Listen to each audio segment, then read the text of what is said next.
اس کو ایسا مت پیش کیا کیجیے خدا را، یہ گمراہی، یعنی اس کو ہم گمراہی چلو مجھے نہیں کہنا چاہیے، مطلب آپ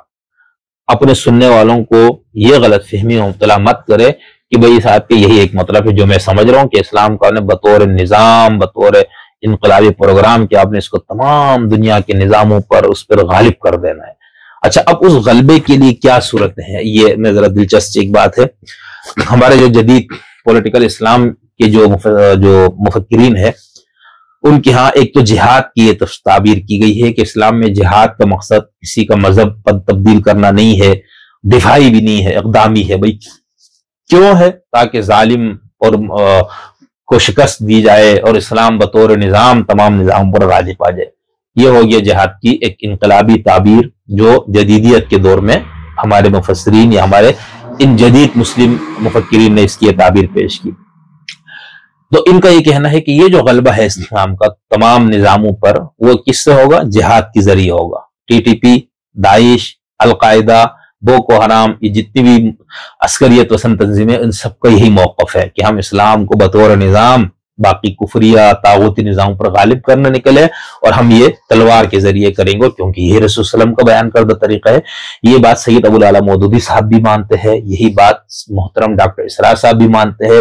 یہی بات آیت اللہ خمینی صاحب بھی مانتے ہیں، جو انقلاب ایران کے بعد جو شیعت کے اندر ایک نئی تعبیر اور ایک نئی تشریح آئی ہے اسلام کی، جدید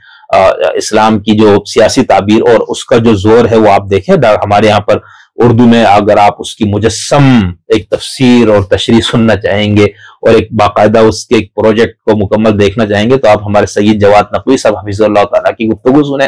ٹھیک ہے؟ باقی لوگ بھی بات کرتے ہیں، لیکن یہ کلیئر دو ٹوک واضح کر کے جو شخص اس چیز کو بیان کرتے ہیں خمینی صاحب کی فکر کو، وہ ہمارے جواد نقوی صاحب مرحوم حفظ اللہ تعالیٰ ہے، اللہ ان کو زندگی دے۔ خیر،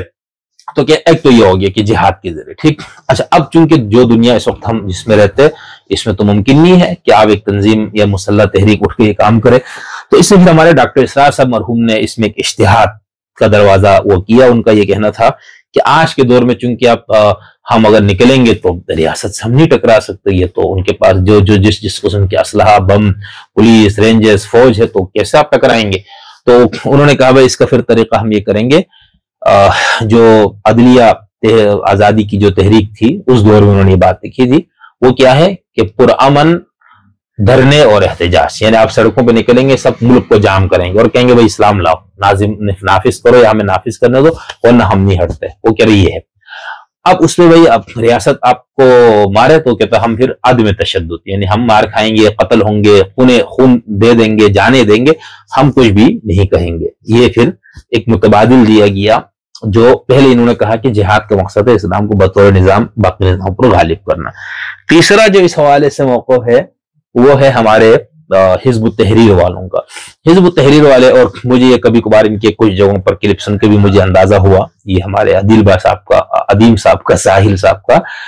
یعنی ایک تو یہ پرویز مودودی اور قطب اور یہ جو پولیٹیکل اسلام والی فکر، ایک تو یہ اس سے اپنی غذا لیتے ہیں، یہ آپ کے اور یہ مقبول جان صاحب بھی یہ کرتے رہے، ٹھیک ہے۔ دوسرا جو یہ لوگ بات ان کا مجھے لگتا ہے وہ کیا ہے کہ حزب التحریر کا موقف یہ ہے کہ اب ہم مسلح جد و جہد سے تو یہ مقصود حاصل نہیں کر سکتے، ٹھیک۔ الیکشن کے ذریعے وہ تو بالکل حرام بھی اور وہ بھی نہیں ہو سکتا،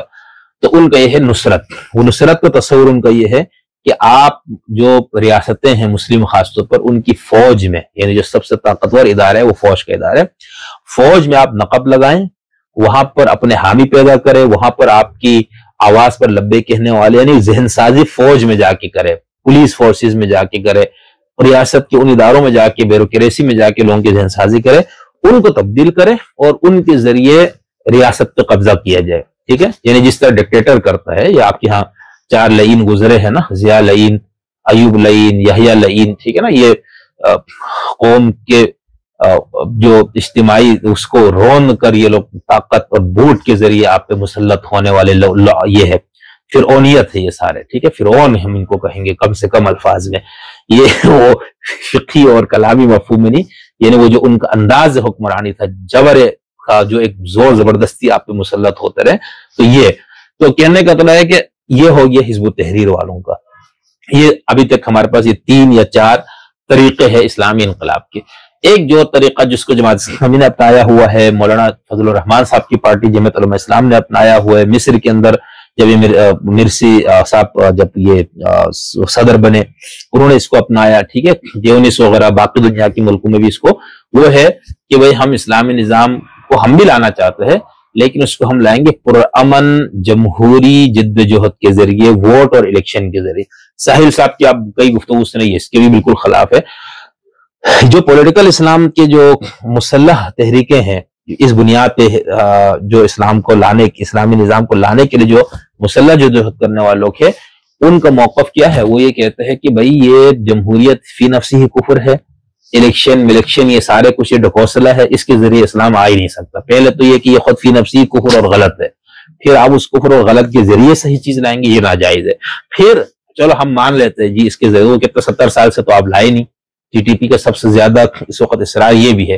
کہ بھئی دیکھو افغانستان میں آپ دیکھو انہوں نے 15-20 سال پہلے بھی انہوں نے جہاد کے ذریعے وہاں پر اسلامی حکومت قائم کی، اور اب بھی جو طالبان آئے ہیں، سقوط کابل ہوا ہے، اس پہ ہم انشاءاللہ تفصیل سے بات کریں گے، یعنی ایک اسلامی انقلاب جو ادھر افغانستان میں برپا ہوا، اس سے ہم بات کریں گے کبھی۔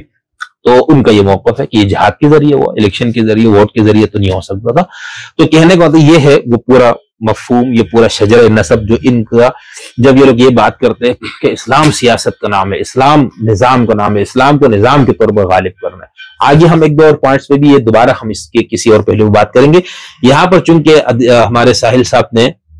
آیت اظہار دین کا ٹکڑا پیش کیا تھا، تو میں نے اس لیے ضروری سمجھا کہ اس کو مفصل طور پر آپ کے سامنے رکھا جائے، اور بہت سارے متقدمین مفسرین اور ہمارے جدید مفسرین، ان سب کی میں نے آج کے دور کے جو مفسرین جو اپنا رشتہ متقدمین سے جوڑے رکھتے ہیں، میں نے ان سب کا بھی یہاں پر حوالے لکھے تھے، لیکن چونکہ وقت نہیں ہے تو اس لیے میں اس کو یہیں پر چھوڑ دیتا ہوں۔ تو امید ہے آپ کو یہ بات تو سمجھ میں آ گئی کہ یہ جو بات کر رہے ہیں کہ اسلام اس لیے آیا تھا غالب کیا جائے فلانا، اور یہ بات کہاں سے آ رہی ہے اور استدلال کیا ہے، اور اس استدلال پہ 14 سال میں جو آپ کے یہاں تاریخ ہے دین فہمی کی، اس میں کیا ہے۔